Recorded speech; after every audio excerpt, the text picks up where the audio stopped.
अब कलयुग समाप्त होकर सतयुग आरंभ हो रहा है, ऐसा अनेक तर्कों, प्रमाणों, युक्तियों, अनुभवों और भविष्यवाणियों से प्रकट है।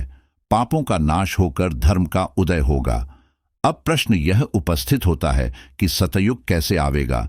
यह कार्य एक दिन में पूरा नहीं हो जाएगा, वरन इसके लिए कुछ समय लगेगा। यह समय 100 वर्ष का हो सकता है। कई महात्माओं का विश्वास है कि संवत 2000 से लेकर 2100 तक यह परिवर्तन कार्य पूरा हो जाएगा। इस एक शताब्दी में कलयुग के अस्त और सतयुग के आरंभ की संध्या रहेगी। बुराई क्रमशः घटती जाएंगी और भलाई क्रमशः बढ़ती जाएगी। यह भी संभव है कि इस बीच में कभी कभी पाप कर्मों के कुछ बड़े बड़े कार्य दिख पड़े, क्योंकि जब दीपक बुझने को होता है तो उसकी लौ एक बार जोर से बढ़ती है, फिर वह बुझ जाती है। रोगी मरने से पूर्व जोर की हिचकी लेता है और प्राण त्याग देता है। सूर्योदय से पूर्व जितना अंधेरा होता है उतना रात्रि के और किसी भाग में नहीं होता। वर्षा से पहले बड़े जोर की गर्मी पड़ती है, या यूं कहिए कि अधिक गर्मी पड़ना ही वर्षा का कारण होता है। जब चींटी के पर आते हैं तो कहते हैं, बस अब बेचारी का अंत आ गया।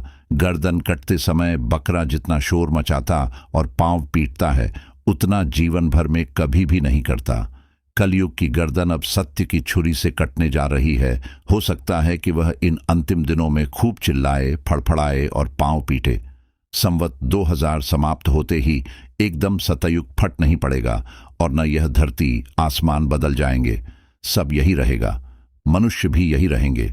डरना या घबराना न चाहिए, यह कल्पांत नहीं है, युगांत है।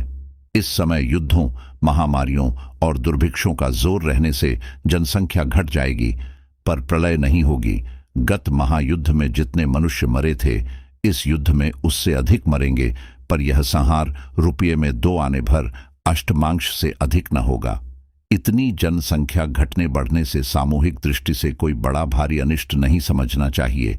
यह कमी अगली 1 शताब्दी में ही पूरी हो जाएगी। सतयुग आरंभ में स्वलोक में आवेगा, फिर भुवः लोक में, तत्पश्चात भूलोक में दृष्टिगोचर होगा। स्वलोक का अर्थ मन, भुवः लोक का अर्थ वचन, भूलोक का अर्थ कर्म है। सबसे प्रथम जनता के मनों में शुभ संकल्पों के प्रति आकर्षण उत्पन्न होगा। बुरे कर्म करने वाले भी सत्य की प्रतिष्ठा करेंगे। आदतों के कारण कोई चाहे चोरी करता रहे, पर उसका मन अवश्य ही धर्म की महत्ता को समझेगा। कुकर्मी लोग मन ही मन पछताते जाएंगे और कभी कभी एकांत में दुखी हृदय से भगवत प्रार्थना करते रहेंगे कि हे प्रभु, हमें सद्बुद्धि दो, हमें दुष्ट कर्मों के पंजे से छुड़ाओ। दूसरों को शुभ कर्म करते देखकर मन में प्रसन्नता होगी। ज्ञान चर्चा सुनने को जी चाहेगा। छोटे बालक भी हरि कथा, कीर्तन और सत्संग से प्रेम करेंगे। घर और कमरे आदर्श वाक्यों, आदर्श चित्रों से सजाए जाएंगे। फैशन में कमी हो जाएगी। बाबू लोग मामूली पोशाक पहनने लगेंगे। प्रभु सत्ता और ऐश्वर्य प्राप्त लोगों की भोगों से अरुचि होकर धर्म में प्रवृत्ति बढ़ेगी।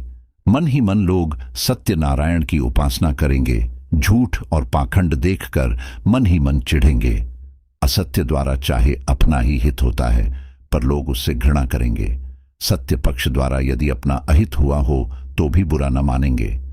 जब इस प्रकार के लक्षण दिखाई देने लगें तो समझना चाहिए कि सतयुग स्वलोक में ब्रह्मलोक आ गया। पूरा सतयुग तो कभी भी नहीं आता, क्योंकि सृष्टि की रचना सत, रज, तम तीनों गुणों से हुई है। यदि एक भी गुण समाप्त हो जाए तो सृष्टि का ही नाश हो जाए। युगों में तत्वों की न्यूनाधिकता हुआ करती है। सतयुग के आरंभ में सत की अधिकता होगी। स्वलोक में, मनों में, मस्तिष्कों में सत की झांकी मिलेगी। कहीं कहीं वचन और कर्म में भी दिखाई देगा, पर बहुत कम। वचन और कर्म तो वैसे ही रहेंगे। स्वलोक में सतयुग का आगमन उच्च आध्यात्मिक भूमिका में जागृत हुए मनुष्यों को दिखाई देगा। सर्वसाधारण को उसको पहचानना कठिन होगा। स्वलोक में नीचे उतरकर जब सतयुग भुवलोक में आवेगा तो मन और वचन दोनों में सत्यता प्रकट होने लगेगी। केवल मन में ही सत्य के प्रति आदर न रहेगा, वरन वाणी से भी प्रशंसा होने लगेगी। आजकल जैसे धर्म के लिए कष्ट उठाने वाले और तपोनिष्ठ लोगों को मूर्ख कहा जाता है, उस समय वैसा न कहा जाएगा। तब खुलेआम सत्कर्मियों की प्रशंसा की जाएगी। लेखनी और वाणी से प्रेम और प्लेटफॉर्म द्वारा सत्य का खूब प्रचार होगा। यद्यपि करने वालों की अपेक्षा कहने वाले ही उस समय भी अधिक होंगे, पर कोई कोई अपने विचारों को कार्य रूप में भी प्रकट करेंगे। उपदेश करने वालों की संख्या में वृद्धि होगी। धार्मिक पत्र पत्रिकाओं को आदर मिलेगा। मामूली व्यापारिक कामकाजों में भी सत्य को स्थान मिलेगा। दुकानदार और ग्राहक एक दाम की नीति पसंद करेंगे। झूठे, चुगलखोर, बकवादी, गप्पी जगह जगह दुत्कारे जाएंगे। तब चालाकी की बातें करने वाले बुद्धिमान नहीं, मूर्ख समझे जाएंगे। सत्य वक्ताओं का समाज में आदर होगा। आत्मज्ञान संबंधी पुस्तकें खूब छपेंगी। उनके पढ़ने पढ़ाने का क्रम बढ़ेगा। कठोर, अप्रिय, उद्धत, अश्लील वचन बोलना क्रमशः कम होता जाएगा और विनय, नम्रता, मधुरता लिए हुए बातें करने का प्रचार बढ़ेगा। अश्लील गालियों के विरोध में ऐसा आंदोलन होगा कि यह प्रथा बिल्कुल बंद हो जाएगी। भूलोक में जब सतयुग उतरेगा तो दृश्य ही दूसरे दिखाई देंगे। सत्य, प्रेम और न्याय को आचरण में प्रमुख स्थान मिलेगा। आजकल झूठ बोलने का रिवाज समाज की बिगड़ी हुई दशा के कारण है। जब समाज की आर्थिक, राजनैतिक, धार्मिक, शारीरिक और मानसिक दशाएं सुधर जावेंगी तो झूठ बोलने से कुछ प्रयोजन न रहेगा। मनुष्य जीवन की सभी आवश्यकताएं जब सरलतापूर्वक पूर्ण हो जाती हैं तो झूठ के विरोध में हो जाएगा। इसलिए बलात् सबको सत्य का मार्ग ग्रहण करना होगा। हर काम को करते समय मनुष्य सोचेगा, इसमें प्रेम और न्याय है या नहीं। कर्म और अकर्म की तब एक ही कसौटी होगी, वह यह है कि किया जाने वाला कार्य प्रेम और न्याय से पूर्ण है या नहीं। अपने हित की अपेक्षा जब दूसरे के हित को अधिक न्याय में रखने की मनोवृत्ति बन जाएगी तो सच्चा सतयुग प्रकट होगा। राजगद्दी का प्रश्न आवेगा तो उसे भरत राम को और राम भरत को देना चाहेंगे। कैकेयी की प्रसन्नता के लिए कौशल्या अपने पुत्र को खुशी खुशी वन जाने की आज्ञा देगी। सुमित्रा आज्ञा कहेंगी कि हे लक्ष्मण, तुम्हारे लिए अवध वहीं है जहां राम रहें, इसलिए बड़े भाई के साथ वन को जाओ। सीता जी अपने को कष्टों के कारकों में घिसटाना पसंद करेगी, किंतु पति की सेवा का लोभ न त्यागेंगी।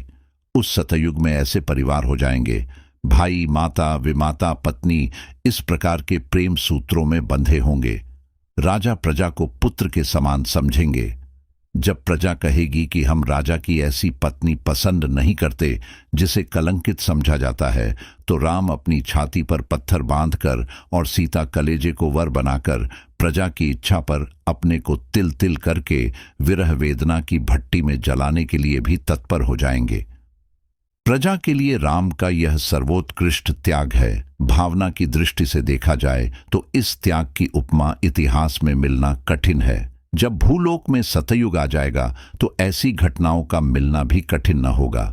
एक दो नहीं, हर जगह अनेक घटनाएं ऐसी घटित होंगी जिनमें प्रेम और न्याय का ऊंचा आदर्श झिलमिल करता हुआ दिखाई देगा। फिर भी दुष्टकर्मी थोड़ी बहुत मात्रा में बने रहेंगे, क्योंकि प्रकृति त्रिगुणमयी है। लोगों की सूचना आयु के हिसाब से भी मिलेगी। बालकपन सात्विकी अवस्था है, युवा राजसी और वृद्धावस्था तामसी। भूलोक का सतयुग पहले 25 वर्ष से कम उम्र के प्रथम अवस्था वाले किशोर बालकों में उतरेगा। 25 वर्ष से कम अवस्था वालों के हृदयों में सबसे अधिक सत्य की प्रेरणा होगी। उनके निर्मल जल में किसी वस्तु की परछाई साफ साफ दिखाई देती है। इन नवयुवकों के हृदय में स्वभावतः श्रद्धा और भक्ति होगी। वे कलियुगी बड़े उम्र वालों के क्रोध के भाजन बनेंगे, डांट फटकार और दुख दंड सहेंगे, पर युग का प्रभाव उन्हें विचलित न होने देगा। प्रहलाद की तरह वह बालक बड़े दृढ़, निर्भीक और सत्यनिष्ठ होंगे। ध्रुव की तरह ये तपस्या करेंगे और हकीकत राय की तरह प्राणों को तुच्छ समझेंगे, पर सत्य की ही रट लगावेंगे। असुरों के घरों में से ऐसे देव बालकों की सेना निकल पड़ेगी और संसार को आश्चर्य से चकित कर देगी। ये सतयुग की पहली तिहाई में ही दिखलाई देने लगेगा। संवत 2000 ले लेकर संवत 2033 तक इन बालकों का ही प्रचंड आंदोलन रहेगा। यद्यपि कर्म में बहुत ही कम परिवर्तन दिखाई देगा। कोई कोई मूर्ख इसे बाल क्रीड़ा समझकर उपहास करेंगे और बालकों के हृदय परिवर्तन को कुछ महत्व न देंगे, पर उन्हें शीघ्र ही अपनी भूल प्रतीत हो जाएगी। जब सतयुग भूअलोक में उतरेगा तो सत्य का प्रकाश बढ़ेगा और तरुण पुरुषों को 25 से 50 वर्ष की आयु वालों को भी इसमें सम्मिलित होना पड़ेगा। वे सत्य, प्रेम और न्याय का विरोध करने का साहस न करेंगे एवं वाणी द्वारा उसका समर्थन करने लगेंगे। बालक और तरुण मिलकर इस आंदोलन का नेतृत्व करेंगे। मन और वचन में सत्य गुठित हो जाएगा, किंतु कर्म फिर भी अधूरे रहेंगे। मरणोन्मुख कलयुग बार बार जीवित हो जाएगा। उसकी चिता में से बार बार दुखदायी चिंगारियां उड़ेंगी। कभी कभी तो सतयुग के आगमन पर लोगों को अविश्वास तक होगा, पर भविष्य उनके भ्रम का निवारण कर देगा। सत्य की हमेशा विजय ही होती है। वृद्ध लोग अपने पुराने धुराने, सड़े गले, गंदे संदेह विचारों की चहारदीवारी में ही बंद पड़े पड़े बड़बड़ाते रहेंगे। आरंभ में वे बालकों के हृदय परिवर्तन का उपहास करेंगे। जब तरुण भी उनके पक्ष में आ जावेंगे तो वे अपने स्वभाव के कारण उनका विरोध करेंगे, किंतु अंत में युग का प्रभाव उन पर भी पड़ेगा।